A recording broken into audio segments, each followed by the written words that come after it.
many games. That's like Street Fighter. There's too many damn Street Fighter games. Um, True, but you know, I would just say that if anything, you might. It depends on some things because I was actually one of the people that loved the series as it grew, and I didn't do though no store that I found that was around never carried the sequels. really. So they just had like the original Battle Network. They didn't have Battle Network 2, Battle Network 3. They none of them had any Star Force games. Really, they didn't have Star Force, huh? That's weird. Yeah, I I ordered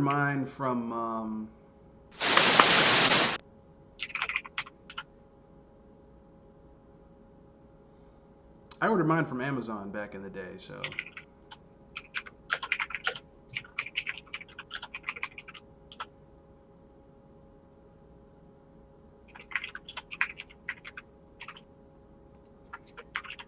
to each his own though. Everyone has their thing. So I'm not gonna be like, oh my god, forget your thing, because everyone has their thing. Whatever their thing is, that's what they have. yeah. Um, so yeah, we're live right now, but we were talking a little bit of shop. So We'll probably let you in on what it is if we feel like it. no, we can dive into what we're talking about. What we were talking about. We were just going over how we would some basic ideas about um, uh, bringing back the Mega Man Battle Network series. Like, I mean, personally, I wouldn't like. They've pretty much wrapped up the original Mega Man Battle Network, and then they did a second thing, which was Star Force. Um, I would like to see them bring back the franchise. I think they could totally do that. Um, I but agree there. yeah, Though, if anything, I felt it was a little short the first round, so it could go a little longer, or at least try to resume where it left off, but eh, that's a bit iffy. the thing about I said that's iffy. yeah, the thing about Star Force was that Star Force had a beginning, middle, and end, and each like all three games in Star Force basically had a like there was a period to the end of that sentence. You know what I mean? Yeah, it's just that if anything, it felt like the series itself could have lasted longer, but Yeah, they could have, but then it would have just been stretching it out, and that's what they did with Battle Network, where it was like, okay, at a certain point, you guys got to wrap this shit up. It's yeah, like the you're right. Chappelle Show. Wrap it up. Wrap it up. Hey Wrap guys, what's Yeah, going it you're. on? up. How's it going, Kanoshi? It's like, We were talking about Mega Man. I mean, I hate to say this, but Mega Man Battle Network was so long. It was like that sketch in the Chappelle Show where the dude's with his wife. He's like, yeah, oh, psych, I'm not done. No, you need to wrap it up. Wrap it up. Wrap it. Like, that's how it felt with the first series. It's like, okay, look, you've got, because there was like the 6 Battle Network games. Then there was the one that was like a tournament fighter where you were just fighting other robots. Then there was like, they split like two games and split into two, like black and white and general and Actually, Hogan. it started in 3. Yeah, but I mean, you weren't missing out a lot if you with each version, just certain forms and like certain battle cards. But then like later on, it was like there was like major stuff you were missing out if you didn't have both of them. They really tried to turn that shit into Pokemon. Um, it got kind of annoying because I mean I've never been a huge fan of Pokemon doing that shit too with the well, if you want the full experience, you have to have both of these games or trade with people. Um, To a I don't like point, that. if it comes to a satisfying conclusion, then I would be able to grin and bear it. But otherwise, I would agree with you. Yeah, but that's just me. How's it going, Kenoshi? It's going pretty good. It's going pretty good. How'd you enjoy your week? Was it good? Was it bad thus far? I It know was you went pretty to good. Well, I enjoyed. I finally got my computer set up I finally got switched to a different platform, and mainly out of curiosity, and so that was kind of a headache because I had to update the BIOS without I had to update the BIOS the motherboard BIOS through through a different means than what I'm used to. So that was a bit of a. So you had to switch from Nvidia to AMD, huh? I switched from Intel to AMD, yeah.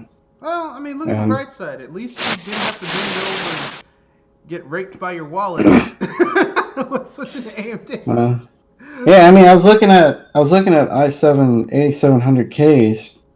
It's like, look, the AMD CPU, the 3800 or the 3700X is like, just about as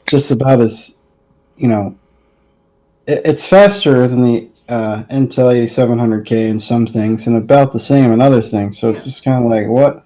Well, I mean, why the hell? Well, if you're building a higher end PC, Intel is great. Because I have a friend who recently, I think last year, he built a new gaming PC. Basically, this thing's a beast. Because essentially, on the surface, components-wise, a lot of the subcomponents are basically workstation level PCs. But he's got like friggin' like a high-end Intel CPU in there. And I don't mean, when I say high-end, I mean this thing isn't even commercially available. Like you have to. Is this like a Xeon? I don't know what the hell it is, but it's not commercially available. Like you have to be in the industry to even get one of these damn things. He's got one of those, and then he's got like a graphics card, like high level like a beast of a machine. But this dude's loaded, so he can afford it. But so what does he do for work? Is it just for gaming or? This is gaming PC. Oh, this is just for gaming. This is just for gaming. This is his game. This is what he games on. This thing, this guy's also like a tech guy, and he likes doing all that tech shit. So I don't know. But so recently, I guess we can dive into the main portion. So, we have some articles here, and some other neato topics. So the first topic is, oh boy. Apparently there's a shortage of Tokyo Mirage sessions, FE Encore, Special, Ultra Instinct, Craptastic Edition in France and Japan.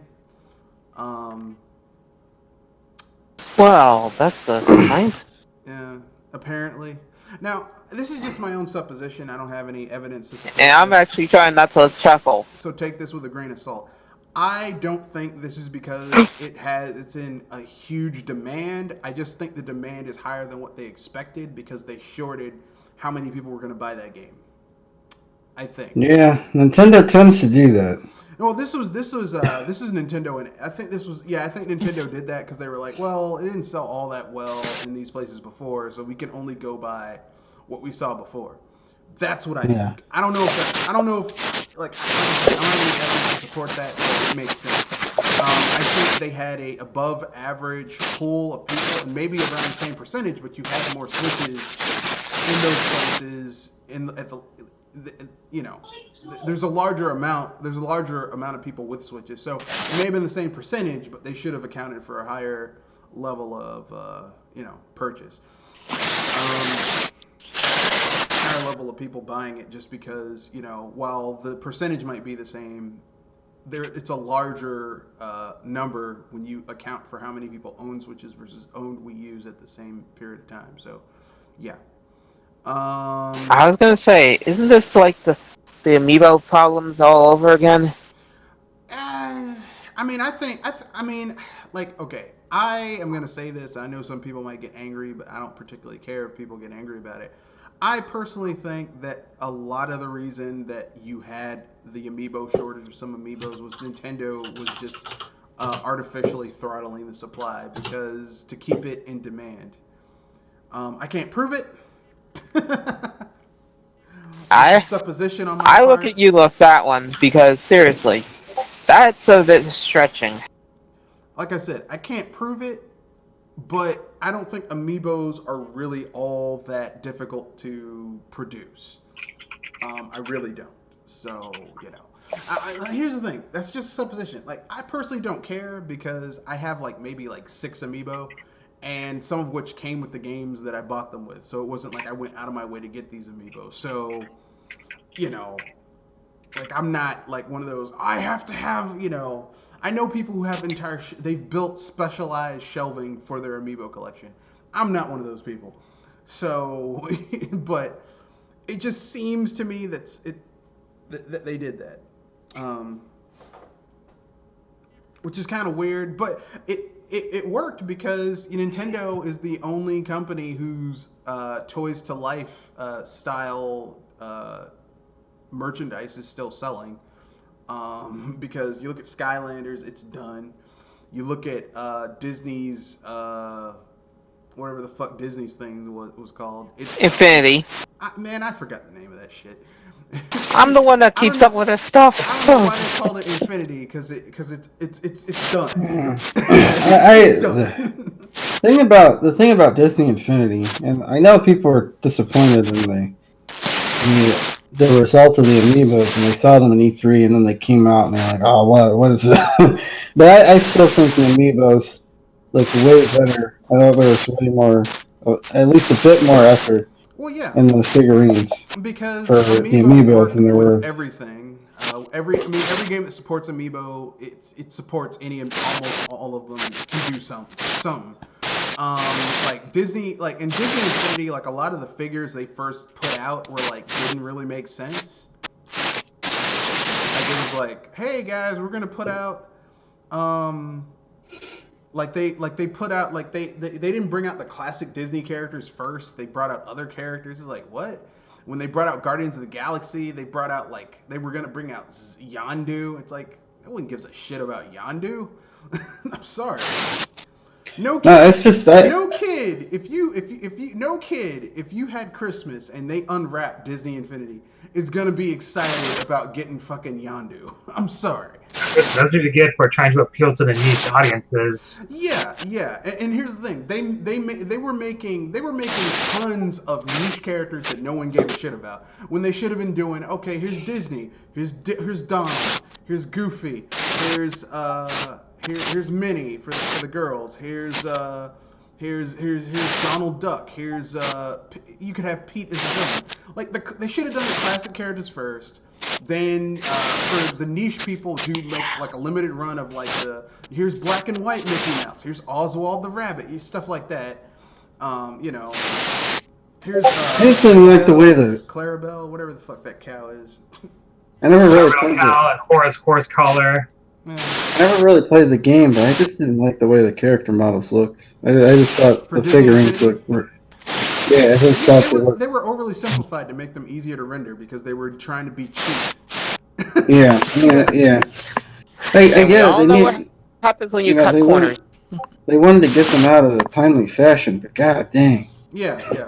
Trinell83 says, well, regarding the Japan backlash Nintendo got for Tokyo Mirage Sessions, #FE Encore, they might have dropped the expectations of who might buy it.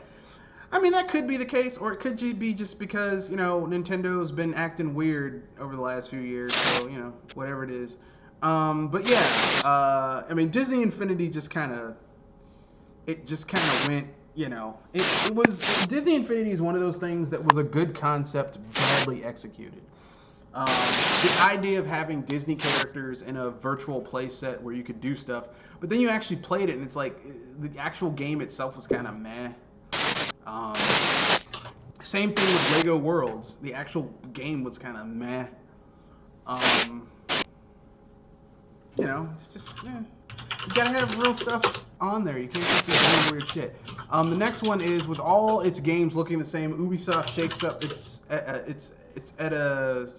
editorial team.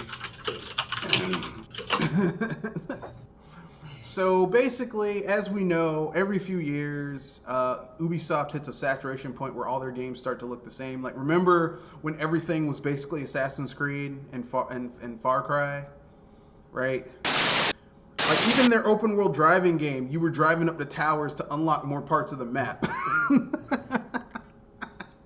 get out of your car. Just driving up to the town. Well, apparently this has happened yet again. So now they're shaking things up so that games don't look the same. Your guys' thoughts on this? I mean, we still got Watch Dogs 3 coming up this year. Yeah. Everyone says that game is pushed back because Ubisoft wanted to make the quality work. I was like, that's bullshit. Ubisoft pushed that game back so that it could be a dual generational release on the new hardware and the old hardware. So Ubisoft is trying to what? Exactly, they're trying to make their games less samey. Yeah. Oh. Even though their games are very much the same. Like... No, instead of just trying that, maybe they should just tie some of their games together in the same universe. Well, they could do that with Splinter Cell and Rainbow Six, because arguably those take place like the Tom Clancy universe is literally a universe where it's all connected. That would make a lot of sense. Well, they could tie the Assassin's Creed and Watch Dogs in the same universe because they use. That could work. Abstergo is referenced throughout the Watchdog games. I mean, I was wondering why they never made a modern-day Assassin's Creed. Because it would make sense that, obviously, except in the future, like, they have guns and silencers. And why haven't blunderbusses? Why haven't we gone to feudal Japan or World War II? That's what I'm wondering. Yeah, that's the thing. Well, not even feudal Japan. Why haven't we gone to Assassin's Creed, the Japanese ninjas versus the Brotherhood versus the Templars? Yeah, that could have been interesting. Yeah, but that makes sense. But then they'll try to promote that game on their For Honor game. Since that too has with that. Yeah. I'd be okay with that. That doesn't bother me.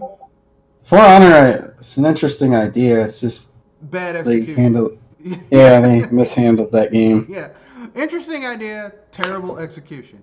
So, I was looking at the trailer, so I guess we can move on to the next topic. Just thought you guys might think that was interesting. The next topic is, I saw the trailer for Snack World, the Dungeon Crawl, Gold. And I looked at the combat and how you can basically equip your characters with different outfits to make them look differently. And the game looked very familiar to me. So I went back and I booted up my 3DS and I looked at a trailer and played a little bit of Fantasy Life. And now we know what happened to Fantasy Life 2, in my humble opinion. Yeah, since it's all a dream. It was rebranded and turned into the Snack World. Oh. Because if you look at the demo and the combat, it's like, yeah, this is Fantasy Life. Wow.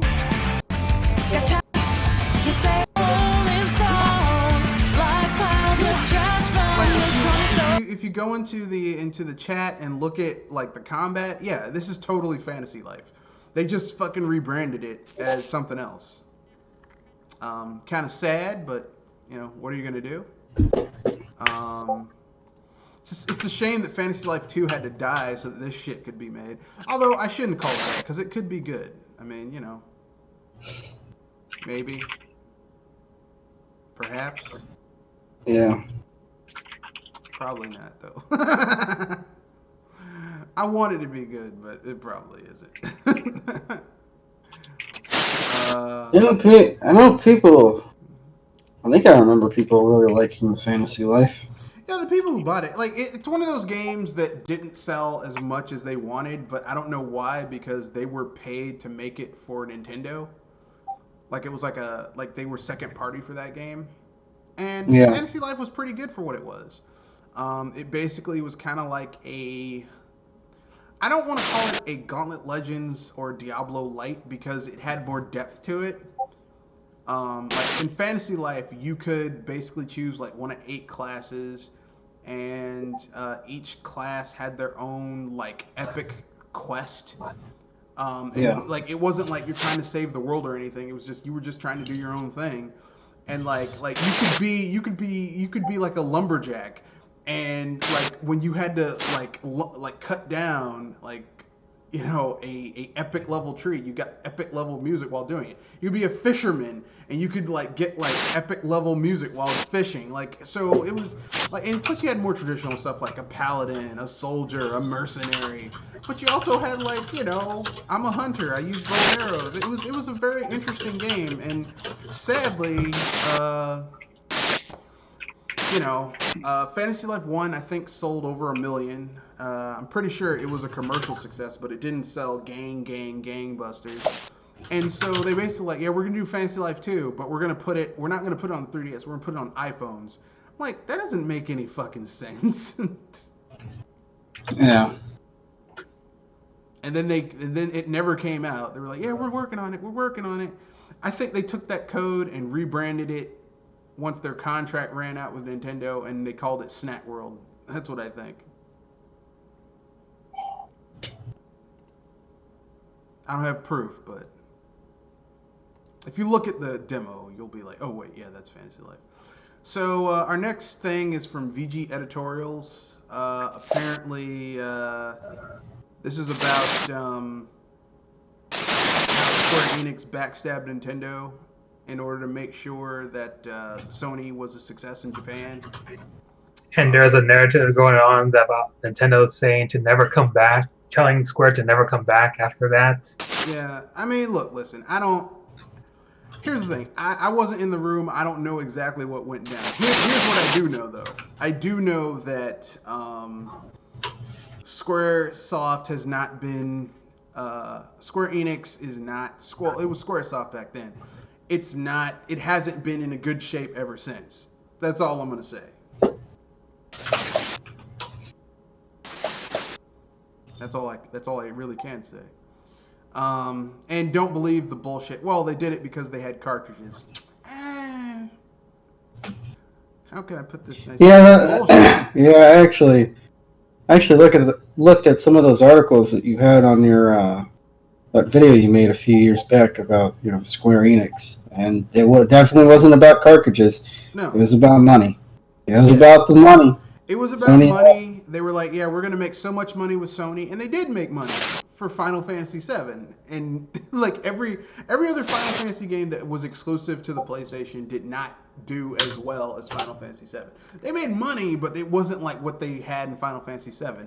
And then they got the big head and said, well, we're going to make a movie about Final Fantasy. We're going to make a fucking movie about one of the most incomprehensible, you can't, like an hour and a half movie, a 90-minute movie. Actually, no, I think it was less than that. I think it was like 83 minutes. Almost feature-length movie. And we're gonna do it with one of the most difficult to encapsulate franchises ever. And one of them would be the first-person shooter, if I got it right. No, this is Final Fantasy. Oh. Yeah, Final Fantasy is one of the most difficult to encapsulate video game series, because it's just like, I mean, these are games that run, 20 to 40 hours, right? If you know what you're doing. You could play them for longer than that, but 20 to 40 hours if you know what you're doing. And then you try to encapsulate that into an 83-minute movie. It's impossible. You can't do it. And then they fired the guy who directed it. And the Final Fantasy series has been shit ever since. And I stand by that statement.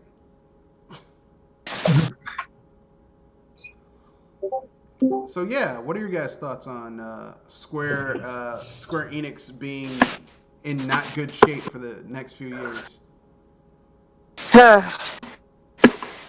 I saw it coming, and they kind of earned it with how they screwed things over. Oh, you mean how they went around getting all the other RPG manufacturers to not put their games on Nintendo platforms? Yep. And for going against the grain when it comes to Final Fantasy, especially. Yeah, well, they fired they fired the guy who directed Final Fantasy the movie, The Spirits Within. And that is a bad movie. I'm not gonna defend him but here's the thing. I was gonna say, how the heck can anybody defend that? here's the thing, okay? They fired the man because he made a bad movie. This is the same man who every console gen, starting with, third gen, fourth gen, fifth gen, was putting out 3 Final Fantasies each console generation. And then when he left, they went down to 1. Well, like 2. And then after he left, Final Fantasy 13, arguably, Final Fantasy 13-2 and 13-3 aren't even Final Fantasy games. They're games that someone was working on at Square Enix, and then they put the Final Fantasy name on, but they aren't really Final Fantasy games. So, and then you could say, well, we've got the 6th gen. We got one fucking Final Fantasy, one new Final Fantasy this gen. And I know people say, well, what about Final Fantasy 7? It was a spinoff. That's a fucking remake. Dragon Swords, how's it going, sir? Hello. How's it going? We can hear you. I guess not much. Okay. Well, anything you want to add about the Square Enix? The Squaresoft president apologized to Nintendo and takes responsibility for the bullshit they pulled during the 5th gen. Did they? Yeah, it's an article on the. Back in the early 2000s when Spirits Within bombed. Well, actually, that's when they fired the guy who was who had basically shepherded Final Fantasy into being the juggernaut it was over 3 console gens. They fired him, and Final Fantasy hasn't been good since because they got rid of the people who made the Final Fantasy games that people love are gone. Like the people who are left at Square Enix are the people who weren't talented enough to go someplace else at this point. But what are you gonna do? Actually make good games? That's impossible. I remember watching this interview they did for with the guy who's the director of Final Fantasy 13, like all 3 of those games, and they were like, "What are you gonna do when the 3rd one was gonna come out?" He's like, "Well, what are you gonna do to make this game better?" He's like, "Well, I'll be making Lightning's boobs bigger." Yeah, he legitimately said this. I was like, dude, if I was your boss, I'd fire your ass. You'd be gone at the end of the day. Like I was gonna say the moment that left his lips, he should have been fired. And it wasn't because of the boob comment, because I don't care about that.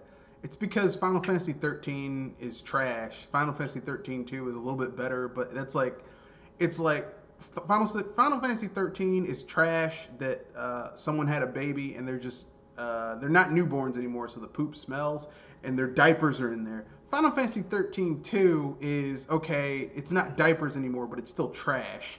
And then Final Fantasy 13-3 is just it's all trash. Like that entire trilogy is trash.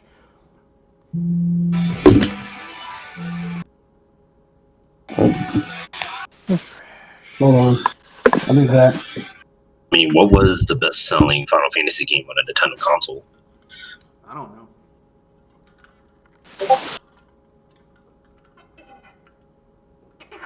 Doesn't Final Fantasy VII still holds the best-selling Final Fantasy game? Final Fantasy VII is the highest-selling Final Fantasy game, but you have to realize something. Final Fantasy VII, the reason Final It was Fantasy hyped VII, up with with marketing money, right? Yeah, it's the most highly marketed Final Fantasy game ever.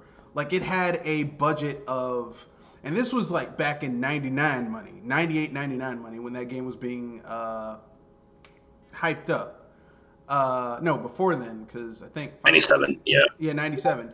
This is like late 90s money. So if you adjust for inflation, that thing had a marketing budget of almost half a $1 billion. Okay, it was in movies, which is kind of scary when you think about it. It was on radio. It was on TV. It was. I think there was like a Super Bowl commercial for it.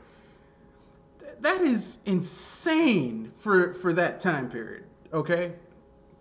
So it would be remarkable if it didn't sell a lot back then. The problem is that no other Final Fantasy game has sold as much since. Period. It hasn't happened.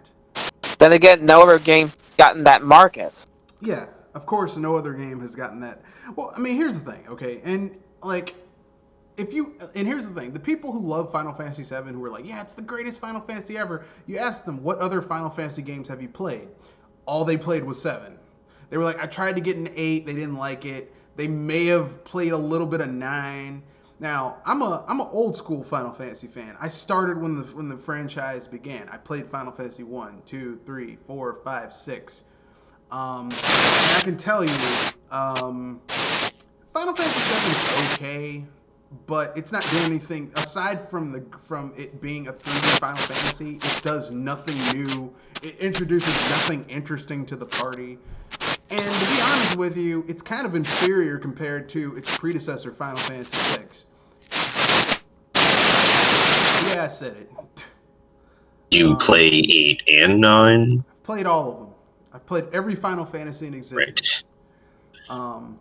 And I can tell you that the 5th gen Final Fantasies, 7, 8, and 9, are... I mean, they're not terrible overall. It's a compared mix. to 4, 5, and 6, they're trash. I heard 9 was like going back to like 1 to 6 apparently. Or Yeah, but it's not as good as... Like, okay, if you want to compare them, okay. People in my generation who grew up with 4, 5, and 6... we'll say the best Final Fantasy of the 4th gen was Final Fantasy VI. Final Fantasy VI to Amen. me is so much better than Final Fantasy VII that it's like if 7 is the best 5th gen Final Fantasy, it's still not good enough to be compared to Final Fantasy VI. It really is. 6 had a better villain. 6 had a better magic system. 6 had a better use of espers. 6 had a better story. 6 had better character development. The only thing 7 The had only going thing for I would it argue- is that 7 had a $500 million marketing campaign. That's it. I would argue with you about the magic system a little bit, but otherwise I would mostly agree with you on that. Now, the reason I say it is it's a better magic system is because Magicite in 7 was you level it up to a certain point and then you could basically like split it off and like you'd keep the powered up one and then another one would pop off of that one and you'd give it to someone else. But here's the problem. By the time you leveled up your magics to a certain point to where they were really, really useful in the game, in Final Fantasy VII, and you grinded your characters enough to take on some of the more powerful optional bosses, you were OP for the rest of the fucking game. It was ridiculous. Final Fantasy VI had espers, and espers actually changed how you leveled up. They raised some stats, lowered other stats. So there was actually a lot of strategy on, okay, do I equip this character with these espers that are going to mess up their stat growth later on, or not? You never knew. I mean, I think it was done better. Plus, once you found out that the espers were the remnants of legitimate... the Magicite were the legitimate remnants of living beings that had been butchered and slaughtered for their magical ability, it's like it had more impact. I don't give a fuck about the magic system in Final Fantasy VII, except for Knights of the Round. That was a pretty cool magic spell, especially with but yeah, I mean, Final Fantasy VII is inferior in every way, except it didn't. Except Final Fantasy VI, except it had a $500 million marketing budget, which made it seem like it was the best thing ever, even though it's really not. Final Fantasy VIII is arguably the weakest of the 5th gen Final Fantasies, but compared to Final Fantasy V, which is arguably the weakest of the 4th gen Final Fantasies, Final Fantasy V is better than 8. Way better than 8. Way better.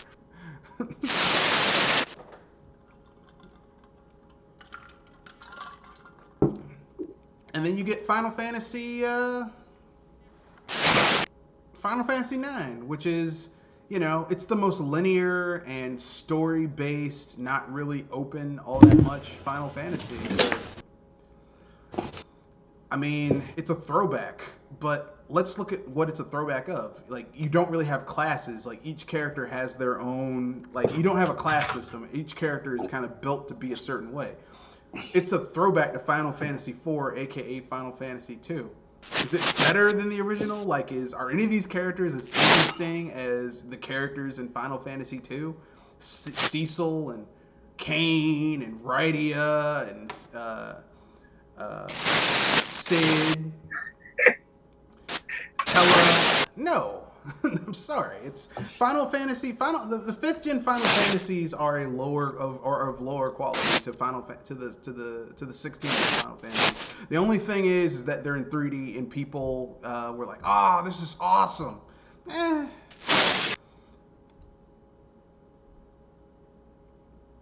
I'm not feeling it. I'm not feeling it. But yeah, someone's mic does have static, but it's bearable. Next, we have another topic. Mega Man Battle Network designers talk on likelihood of a sequel. Which is because something what we kind of talked about. Didn't Mega Man Battle Network end on a proper conclusion with the 6th game? Yeah, it did. So yeah, well, when I think they say sequel, I think they're more talking about like another installment of the franchise. So like, because there was like Mega Man Battle Network, and then there was Star Force. So if they did another one, they would call it something else. Because each one's kind of like, because if you really think about it, right? Like Mega Man Battle Network was really talking about what at the time was the future, right? Like right. You're using devices to plug into other devices in order to like navigate and control them. That was kind of cool. I mean, we have that technology now. Matter of fact, we had that technology like 10 years ago. What technology is this? The Mega Man Battle Network technology, where you can like use your device to plug into another device in order to control it. We can do that now. Yeah. Star Force was all about radio waves, and believe it or not, I know people are going to say this. We have that technology now. What do you think Wi-Fi is? Wi-Fi is just a more advanced version of radio waves. That's it's a radio. Are these games owned by Capcom? I'm pretty sure. Or... What is Mega Man Battle Network owned by? Yes, it's a Mega Man game. It's their baby. So yeah, like where could you go with another installment of Battle Network? Because they have to predict the future. They have to go forward. I'm saying maybe they should do custom. Maybe they should steal from Custom Robo. Bring it full circle to where people have robots. Maybe have some kid who's afraid to go outside, goes in his attic one day and finds a robot. Turns out to be Mega Man. The adventures begin. Seriously think it's going to happen in 10 years? Hell, man. If you go to Japan, they got robots already.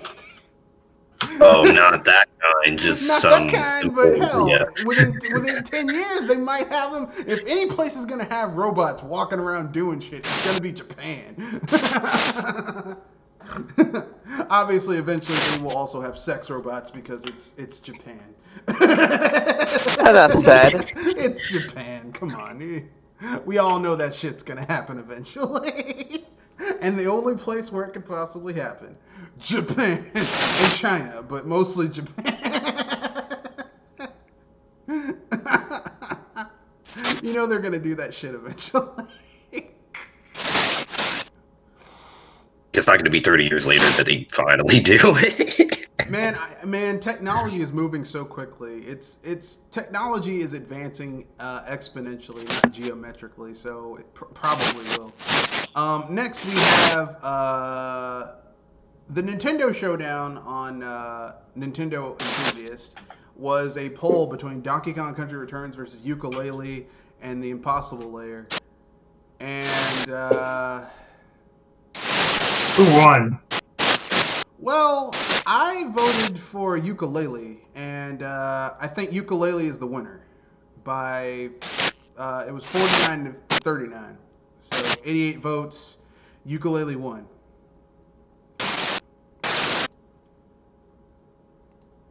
Okay.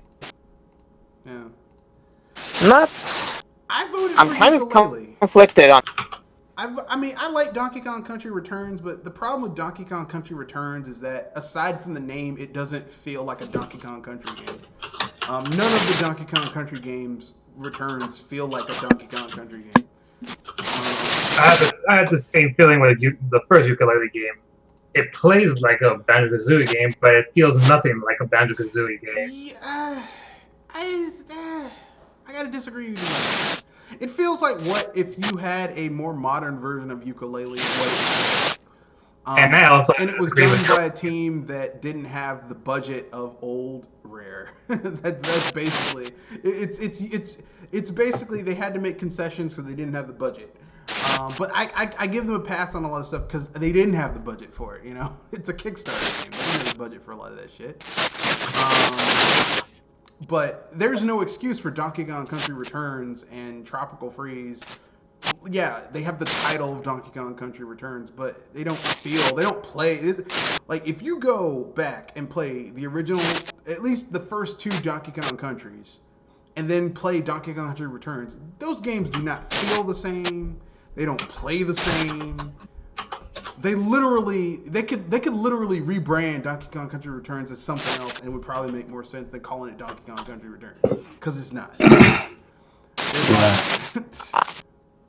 I say otherwise. I mean, for me, it feels like it was a good return. Not as epic, but a good return. I gotta disagree. And with Yooka-Laylee, it's kind of like a rough draft of Banjo-Kazooie. I'm comparing it to what they were inspired by. This is Yooka-Laylee and the Impossible Layer is the second game. It's the one that's all 2D. Except for the overworld levels where you're doing puzzle solving, and that's like over the 3D. Really, Yooka-Laylee and the Impossible Layer, the second game in the Yooka-Laylee series, feels like Donkey Kong Country.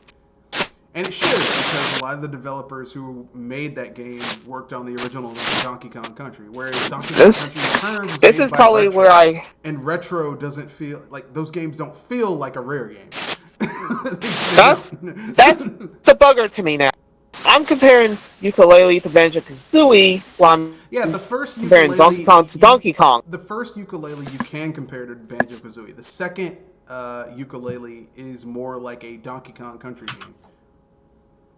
The gameplay style is completely different. If you ever played Donkey Kong Country 1 or 2, especially I own especially 1, that's basically what Yooka-Laylee and the Impossible Layer is. It's basically Donkey Kong Country.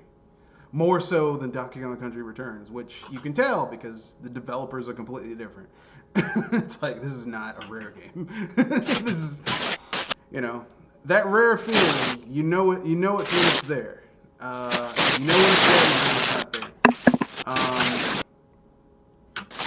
I guess we can get to the next topic if anyone wants to keep it moving. We can keep moving. The Doom guy will probably not be in Smash, to nobody's surprise. Yeah. Why am I not surprised? The people in Bethesda has revealed that they did talk about Smash with Nintendo casually a few years back, and it didn't go anywhere beyond asking for Doomslayer for Smash. The only way I could see the Doom guy being the Doom Space Marine being in Smash Brothers is if they go old school, overly pixelated Doom guy from back in the day, the Doom SNES port. Overly pixelated, you can't see what he's doing, that guy. That I would be cool with, but any other version of that character, no. So right now I'm pretty much hopping onto the Master Chief bandwagon since he's the closest thing. Alright. What were you going to say, Kenichi? I was going to say that game is starting to... now it seems like Doom Eternal is Super Metroid Doom Prime. Because that game looks more and more like a Metroid game. Yeah. I'm sorry. Yeah, The first game was basically Metroid Prime, except rated M, and this one is more, except faster, and more Metroid Prime, but M rated. Yeah, it's Super Metroid. It's Super Metroid with a lot of blood and gore, and it's in first person. And instead of Samus, instead of it being a psychotic woman who has a hate boner for space pirates, it's a psychotic space marine who has a hate boner for demons. I mean, really, it's basically the same thing, except one's M-rated, the other one's T for teen. No, I'm sure Metroid Prime's rated T for teen. Is it for E for everyone? Yeah, it's T for teen. Yeah. And at least in my perspective, I don't see anything wrong with it. But no, I mean, my only flaw with the Doom reboot is that the music is trash. It's like they now own id Software. Why can't they just use better, like, arranged versions of the music? Why this hard metal electronica bullshit? Whatever. No, I like the music, but I can see why other people would think it's trash. Let me put it this way. What part of the intro were you getting that from? Because from what I hear, people actually enjoy the soundtrack for Doom 2016. Let me put it this way.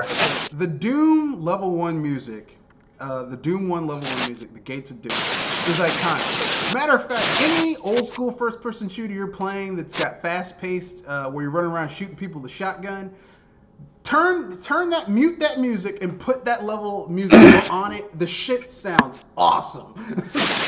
And then they already had a good soundtrack, but no, we can make it better. We can update it. No, you can't. Leave it the fuck alone.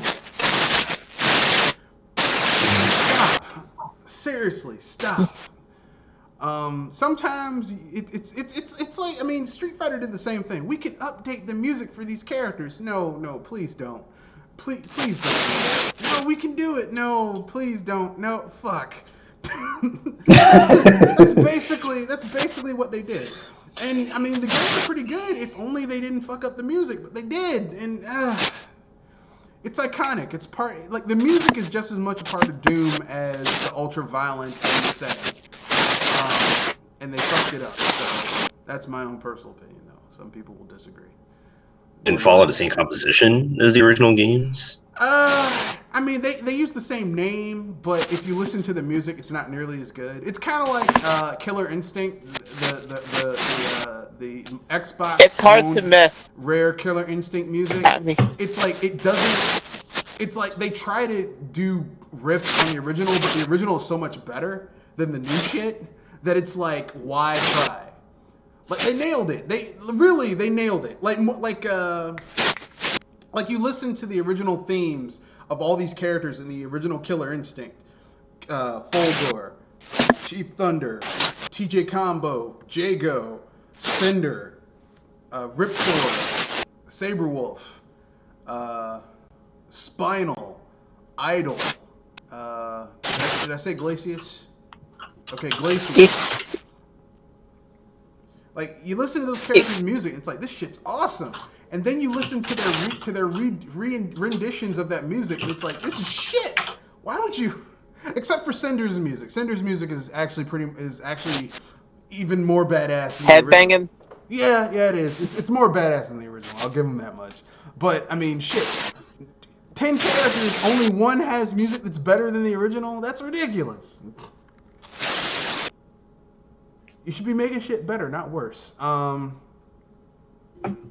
Next we have why Microsoft is making sure you don't have to buy its new Xbox. This is from Forbes. This is from Forbes magazine. Basically, it's them talking about... That's Xbox, right?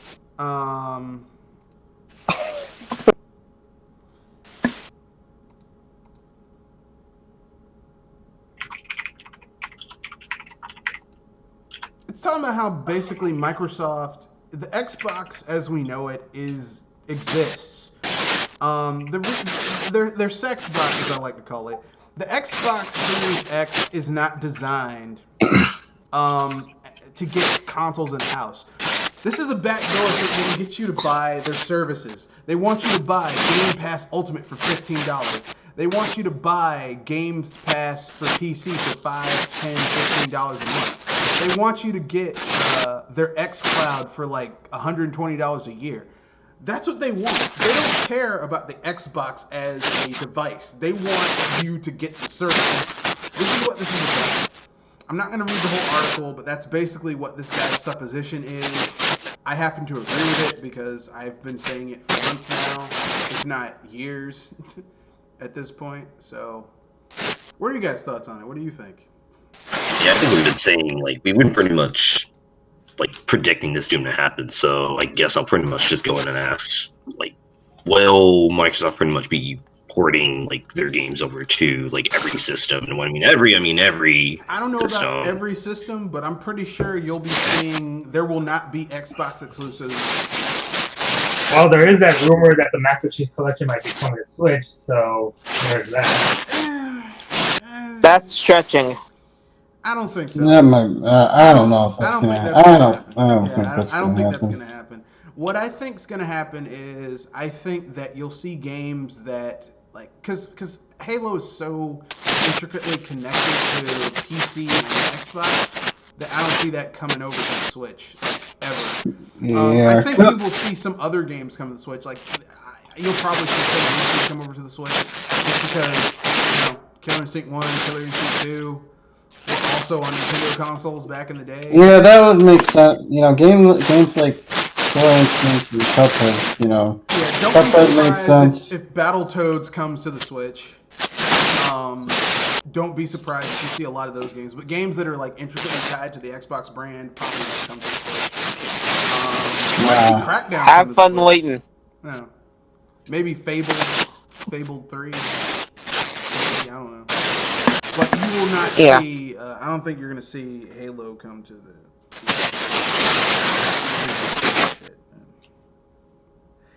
I don't think like Paul Newman said in that movie. It ain't gonna happen.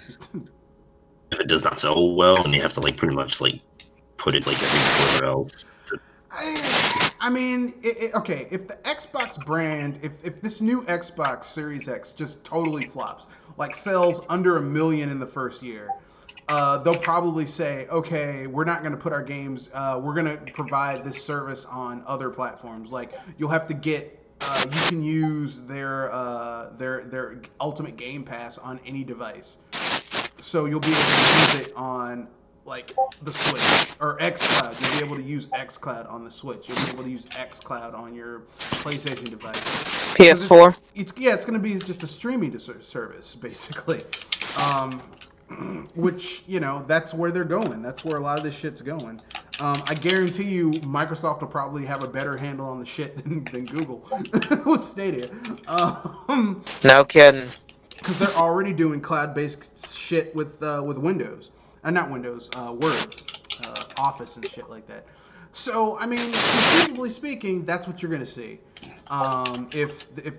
If they leave the console market entirely, that's what you're going to see. So then, technically speaking, you won't need Xbox for shit because everything's going to be playable. But I mean, that's me stretching. I do think that you're going to see more games. More games are going to be tied to Microsoft will be putting out on Steam and Game Pass and xCloud versus only on the Xbox because Microsoft has not had a successful console yet. 3 console gens, none of them have been successful. And if anything, the second one was supposed to be near successful, but then again, a certain ring into it. Yeah, it had the red ring of death. Like the first Xbox soloed under 20 million, and they considered that to be a failure. The second Xbox was doing well until the red ring of death, which basically, like, people forget Microsoft fought to not replace the shit that it put out. The product that it put out that was fucked up from the start. They fought to not replace that shit. And I know some people are going to say, well, that's just, listen. If everyone businesses else, do not want to lose money for just that. For a certain thing. Every other console manufacturer puts out a console, and you can keep that shit for years. And yet, I know people who have owned 3, 4, 5, 6 Xbox 360s. Don't you think there's something wrong with someone who would create a device that you can't, like a console that you can't keep for years? That doesn't make sense. Yeah, I mean, if it breaks down before a year is over, there's something wrong with it. Yeah, it's a piece of shit. But that's just me. So yeah, Microsoft. You know, like we've all said, Microsoft doesn't give a shit about any of that shit. Which brings us to our main topic. I know it took a while to get there, but fuck it. That's how we roll sometimes. The main topic is, and we kind of touched on this a little bit with Doom. So first-person shooters, how can you evolve first-person shooters? Versus the devolution of the genre as it sits now. That's a bit tricky to me because, in a sense, you need some kind of HUD in order to know what you're doing, but you also don't want to clutter it up. And also, you want to make it more interactive, like have it more adventurous in a sense. At least to me. That's how they used to be back in the day. First-person shooters. I know, but they devolved since then. They devolved into, moving from set piece to set piece to set piece. And now they're going back to the way they used to be. Believe it or not, people got mad at me. People cursed me out when I said that Metroid Prime is basically a first-person shooter. They're like, well, no, it's not. I'm like, yeah, it is. It's first person and you're shooting.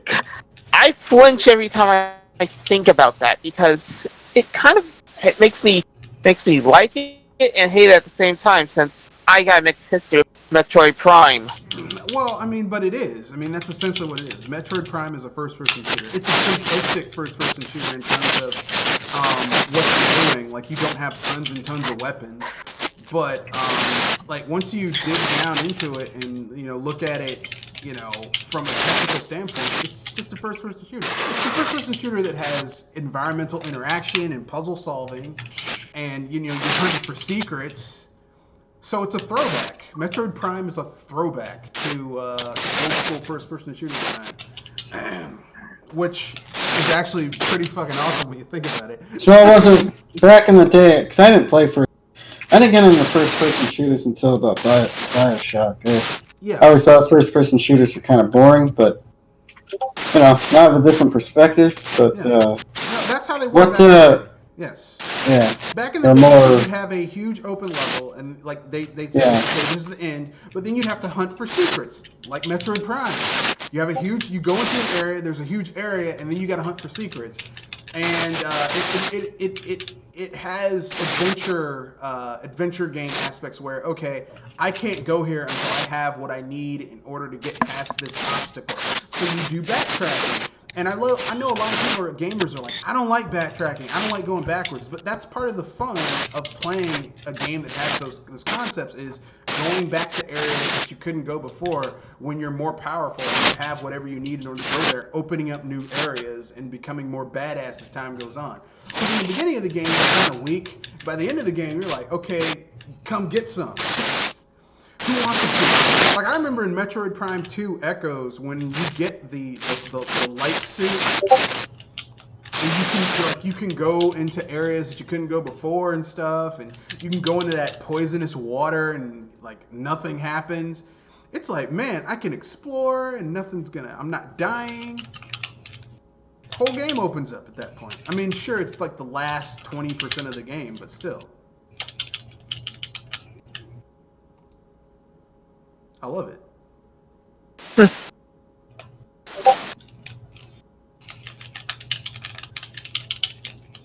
But anyone else? Anyone else have anything else they want to say about it?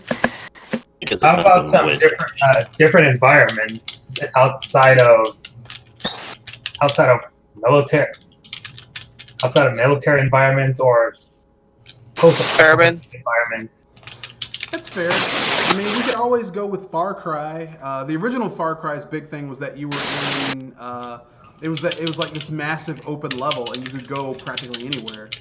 and you like how you basically completed that area was up to you. Like you want to go in stealthy, shooting people with a bow and arrow, taking them out quietly, go ahead. You want to sneak up behind people and knife their ass to death, go ahead. You want to go in with a high powered machine gun and just mow motherfuckers down, go ahead. You know, it's like I mean, that's Yeah, nice. Far Cry was kind of funny. Like I consider it the what was it, Saints Row of first person shooters. Yeah, that's how it was back in the day. Now, since Ubisoft bought Far Cry, it's kind of been shit as of late, but you know, Yeah, it's gotten kind of but then again, and samey. yeah, I was gonna say. Then again, whatever first person shooter allows you to fly with a parachute and release missiles from a missile launcher like it's rain. Yeah, that's what's that game? What's that game from Square Enix? Where you Quiet play? Man. No. It's the game where you're like a super secret agent. You go around with a jetpack and a hook shot and flying around and doing weird shit. Oh yeah, I'm trying to remember that name. Yeah, I remember playing the first game in that series when it was more grounded, where the big thing in the game was that you could do these gun acrobatics like Hong Kong Kung Fu style and slow motion, and then the series just went off the rails. You can't believe that wasn't off the rails. The way it is now is off the rails. Something with Edge? Something like that? Forget. I know the main character's name was Rico Rodriguez. Okay, nope. Let's think of something else. But anyway. Something to look up when the cast is over. I can look it up right now. Square Enix. Rico Rodriguez.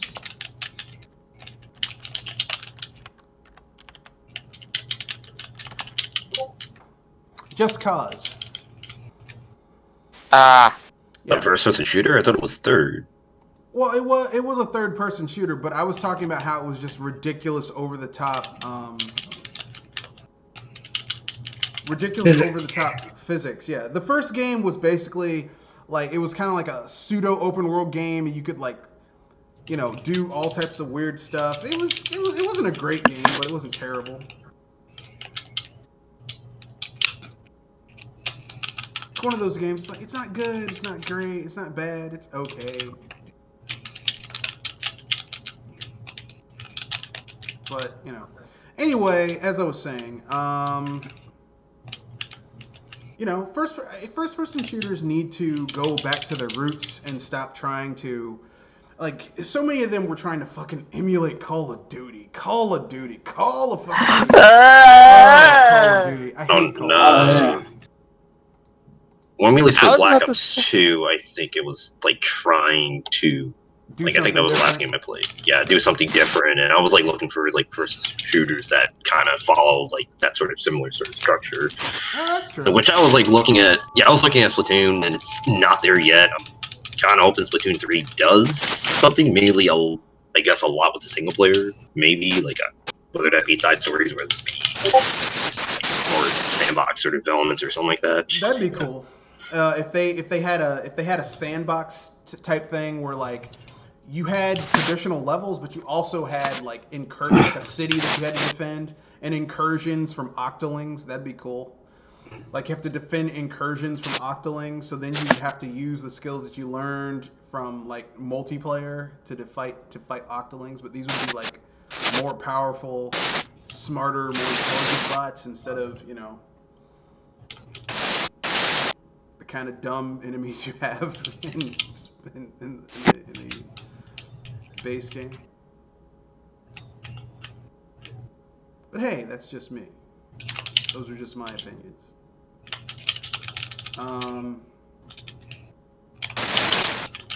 So anyone have any dream matchups for a first-person shooter? Something you just were like, man, I can't believe they did that. That would be awesome. I'm not a first-person shooter fan myself, so you guys got the ring there. All right.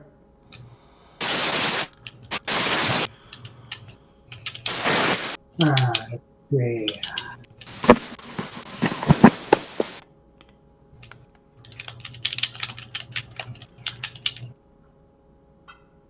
Anybody jump? I'll jump in. I would like to see a return of Duke Nukem.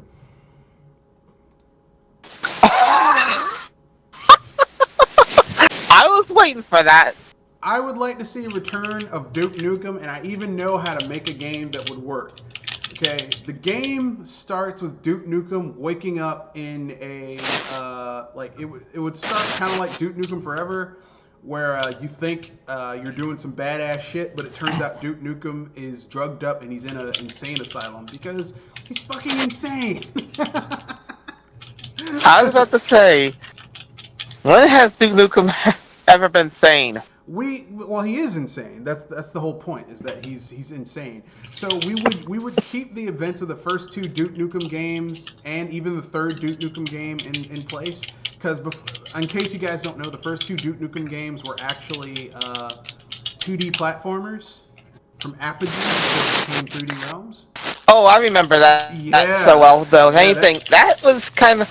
So that's kind of where my roots of Duke Nukem end. Yeah, and then they made Duke Nukem 3D.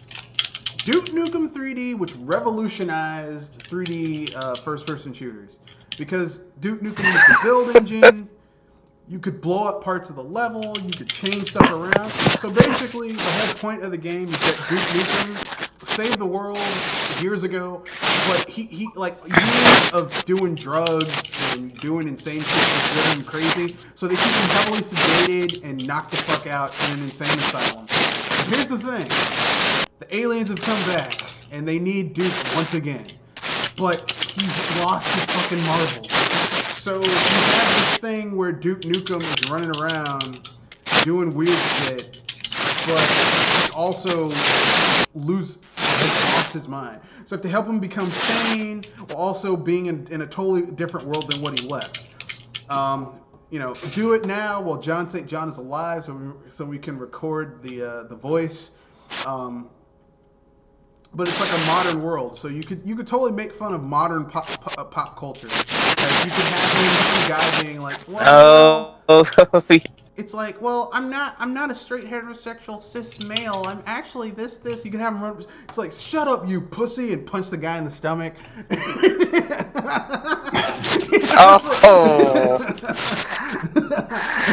That would be so beeping rich. Some ladies like, that is not aesthetic. You cannot tell him how to feel about himself. Whatever, lady. Have him drink a beer. Go to some other lady. Shake it, baby. Give her some pills. Typical Duke Nukem shit. Yeah, that kind of personality is probably the thing that's going to get so many problems, but so many loves at the same time. And for DLC, you could add characters who were Duke Nukem's contemporaries for his age. Like you could add Serious Sam. Oh no, Serious Sam's post Duke Nukem. You could have BJ Blazkowicz from Wolfenstein. You could have Doom Guy. Ooh. You could have Master Chief from Halo. You as downloadable characters, and Duke Nukem talking shit about him. Hey, it's a Space Marine. How's your armor, you pussy? Oh! I swear, that's gonna be the most famous line I ever hear. He go to Master Power Chief. Armies for pussy. He's like, hey, Master Chief. Well, he actually says that in Duke Nukem Forever. It's like, hey, I couldn't take your armor. Power armors for pussies. You could have him talk shit to Master Chief, but then make it self-referential. It's like, hey, Master Chief, you still can only carry 2 weapons, right? You punk. Oh! Because in the original Halo, you can only carry 2 weapons. People forget that. They forget you could only carry 2 weapons in the original Halo. It was one of the stupidest game limitations I've ever seen before in my life. Yeah, I said it. I was gonna say that's both tactically brilliant for multiplayer, but also tactically frustrating. Yeah, it sucked for single player. Because you just picked up stuff and you were just like, okay. For yeah, that's the thing. For single player, that is okay, and you always replace a weapon. So in multiplayer, where you are going up against people that probably got missiles or machine guns. Yeah, but the thing is that people in the single player in the original Halo would just memorize where shit spawned and they'd run and get it and then basically use it to take out people. That's what they did. It was not the original multiplayer in Halo was broken as fuck once you got dug into the roots of it. You have any thoughts on this, Kenoshi? Not really. I haven't played as first-person shooters as you guys have. I've mostly been, let's see. I've played Call of Duty, Metroid, and of course the BioShock games. Those are And of course Doom 2016 I'm mostly familiar with. Never played a lot of the classic version on the PC. I played a little bit of it. I played the classic version on the SNES and Doom 64, which is actually a completely different game. Most people don't know that, but it is. I like Doom 64. It's not the best game ever, but I like it. Yeah, it's one of those games where I'm like, I like you even though you have problems.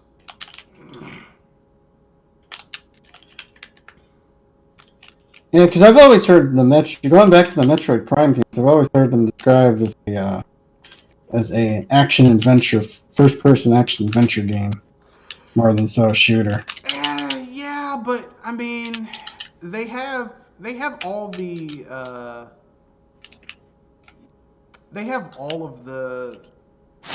like if you played any of the old school, especially the build engine first-person shooters, that's what Metroid Prime is. It's very much like an old school build engine first-person shooter. Because in those games, you weren't just going around shooting stuff. You had to solve puzzles. You had to flip switches. You had to do some basic platforming sometimes and find secrets. What do you do in Metroid Prime? You go around, solve puzzles, do basic platforming, find secrets, and there's shooting also. We just didn't have we didn't have now so many genres kind of blend together. We couldn't really say it was this, that, or the other back in the day. You know what I mean? Yeah. So we had to just say, well, it's just a first-person shooter. But now you really think about it, yeah, this is beyond being just a first-person shooter. You know? I mean, but at its core, Metroid Prime is a first-person shooter.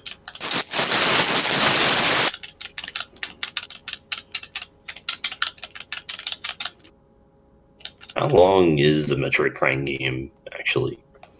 Under 10 hours, depending on how fast you can finish it. It depends on what type. If you're a completionist, you're looking at around, I want to say, around 10, 15, around 20 hours if you're a completionist.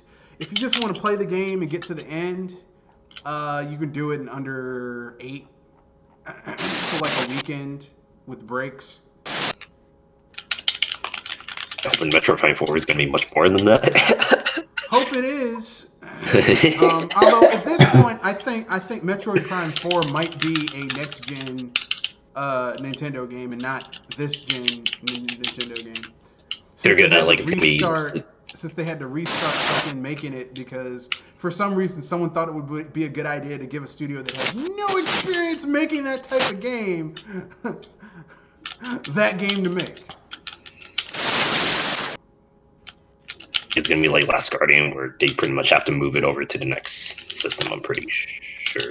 Yeah, and to be honest with you, I'd be okay with that. I know some people are gonna get mad at me. How dare you? I don't want them fucking up Metroid Prime 4. Okay? I don't want them to do that, okay? Because I don't want them fucking up one of my favorite franchises. Just being lazy. I don't want to do that. Not lazy, but trying to get something out. You know what I mean?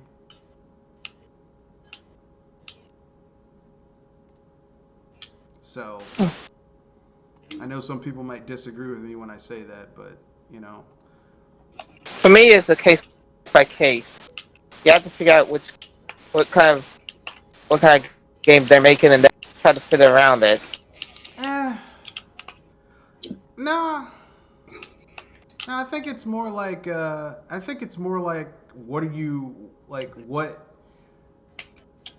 type of game it is. Like, for example, like I said, if you're doing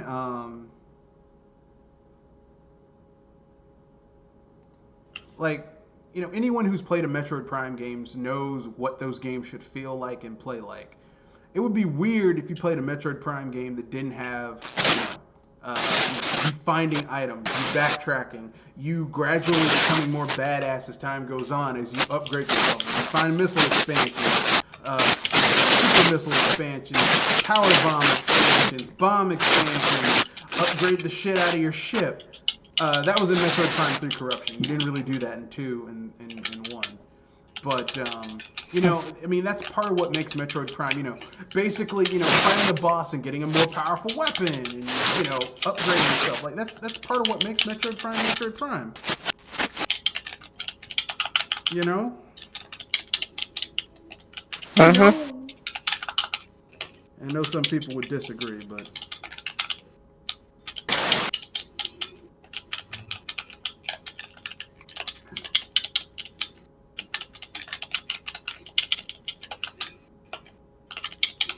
That's just me.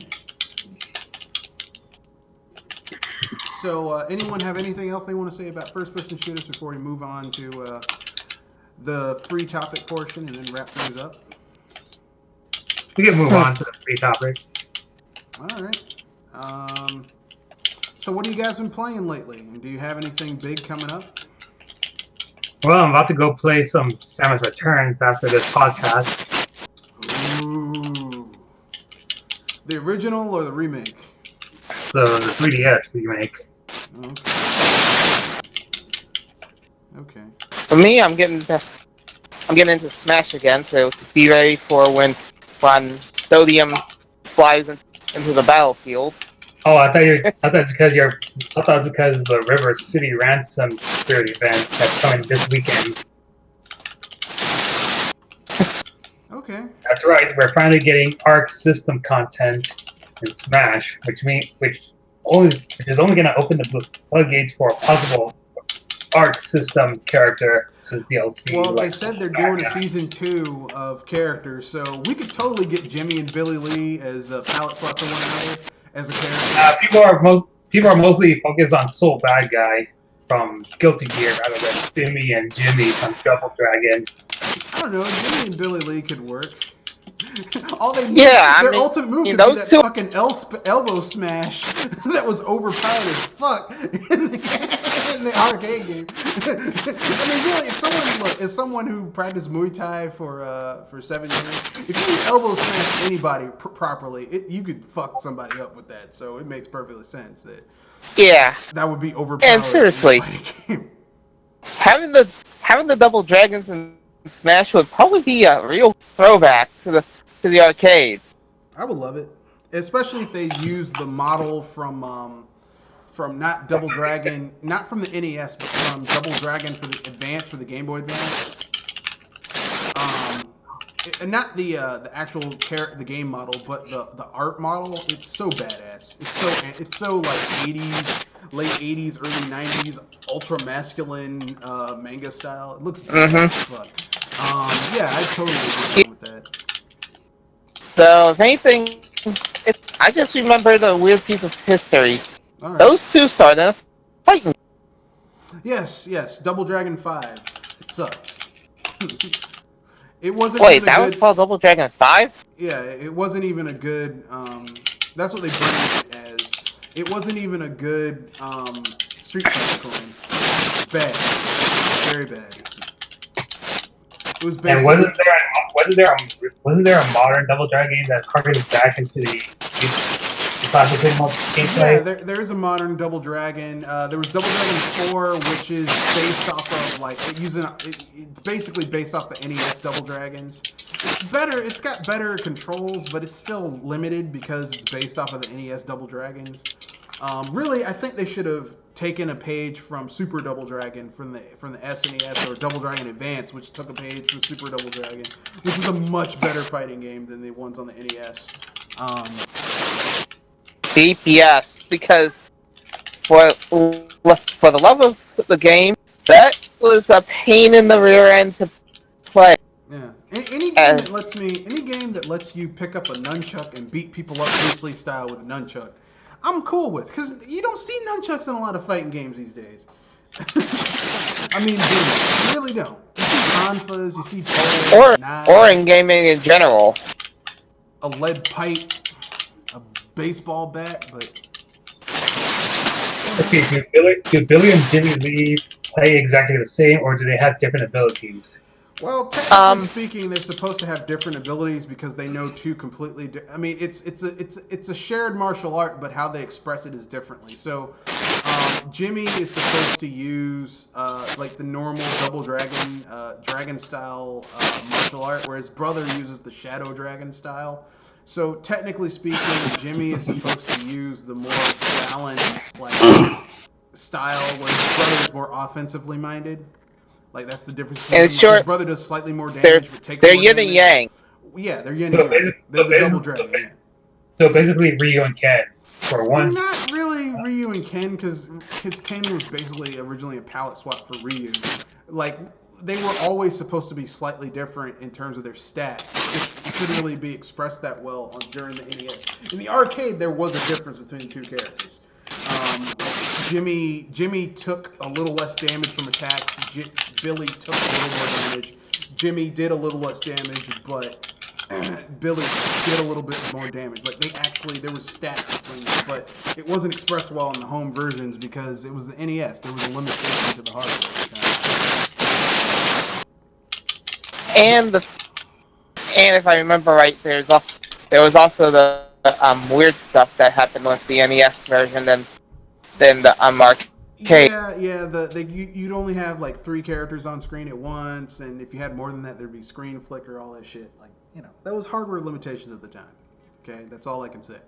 Or they can go up to the extra mile and make them a dual tag team, like Ice Climbers. Like Ice Climbers.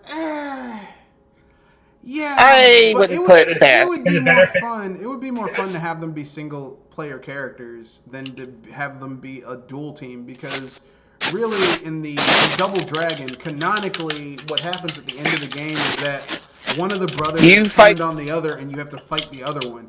In the base thing. All for the sake of a girl. Yeah, all for Marion, who got kidnapped in the beginning, but because it's a post-apocalyptic future where criminal gangs are taking over the earth and all that shit. Kind of shitty place to live. But with that being said, anything you guys want to pimp out before we wrap things? Oh wait, I haven't told you what I've been playing. I've been playing Alliance Alive HD Remastered on PC. It's Alliance Alive, and I kind of regret not getting this game. Part of me is regretting not getting it on the 3DS when it came out. But I'm also happy I didn't get it on the 3DS when it came out, because it's much more fun on my PC, remastered, with the controller in my hand and stuff like that, and the music. It's pretty good. I like it. Anything else you guys want to pimp out before we wrap things up? The series finale coming for the DC show, which I wasn't there at the time. Just and really took my interest. And apparently, Mr. Peanut is dead. Really, Planners finally killed the mascot off. Supposedly. Well, I mean, okay, I guess that's sad. I don't know. Oh yeah, Monty Python legend passed away recently. Who? Let's see. Let me John check the Cleese, name. Terry Gilliam, It was. Eric Idle. It was Terry Jones. Oh, Terry Jones. Okay, well, I mean, he was old anyway. I mean, I feel sorry that he's dead, but he was old. And Ozzy Osbourne has gotten Parkinson's disease. Really? I'm surprised. That man did so many drugs. So many drugs. Yeah, that guy. Yeah, a lot of these guys, I tell you, these big rock stars that live forever that did so much coke back in the day. Yeah, Terry Jones was 77, but to be fair, he had dementia and he was kind of like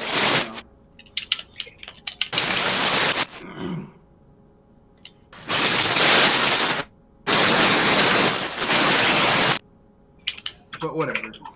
Yeah, but like I said, Ozzy Osbourne, the dude did so many drugs. It's not even. It's ridiculous. Yeah, I mean, listen. He may have Parkinson's, but he had fun getting that Parkinson's. He had so much fun getting that Parkinson's. Like sometimes people are like, "Oh, that's so sad." It's like, man, do you know how much fun that dude had getting to where he is? I'm not saying it's worth it. I'm just saying he had fun getting there. That's all I'm saying. So yeah, as far as that goes, anything else you guys want to pimp out? Any games you think that people should be brought to anyone's attention? Is anybody been playing Dragon Ball Z Carrot lately? Kakarot? Dragon Ball Z, Kakarot. Yeah. Yeah, I mean, technically, translation-wise, you are correct. Goku's real name is Carrot, but and his brother's name is Radish. His father's name was Burdock.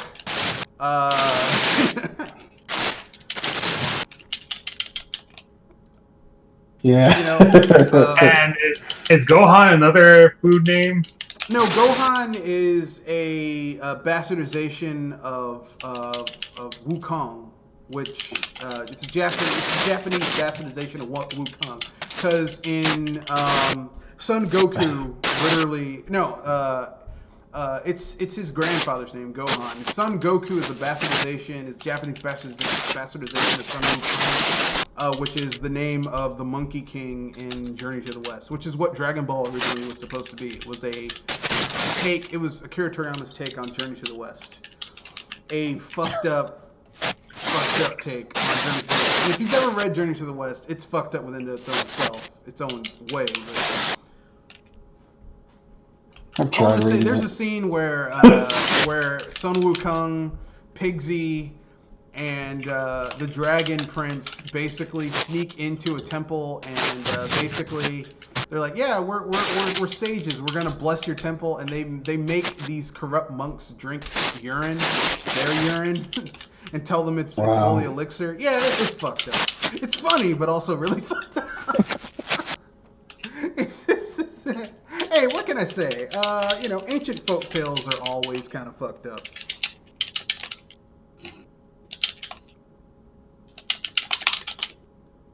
But anyway, there we go. Anyone else have anything else they want to pimp out before we wrap things up? Nothing? Okay then, so to get in touch with the cast via Gmail, you can reach me at MrRedFoxBSBuster@gmail.com or at Twitter at Matthew We got Twitter. At or at Twitter at Matthew Wesley at MrRedFox91. You can at me on Twitter at MrRedFox91. I'll get the messages and I might interact with you. And we got Discord. We do have a Discord server.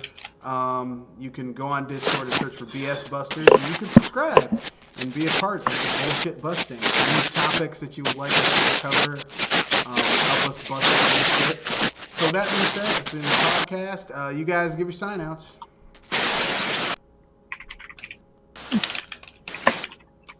You said give sign-outs? I was trying sign-outs. I'll let Kadoshi go first since he's playing Dragon Ball Fighter Z.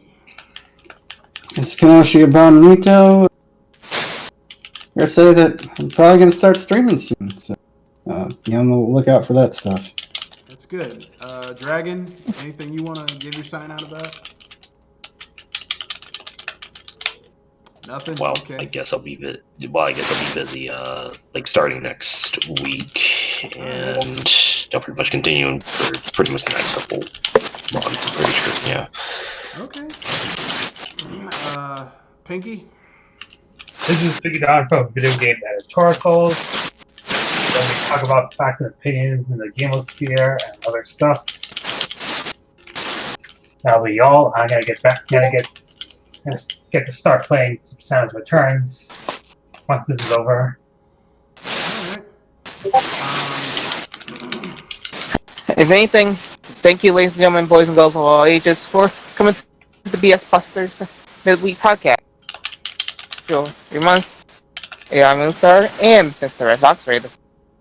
That's right. This is Mr. Red Fox, owner proprietor of BS Busters. And remember,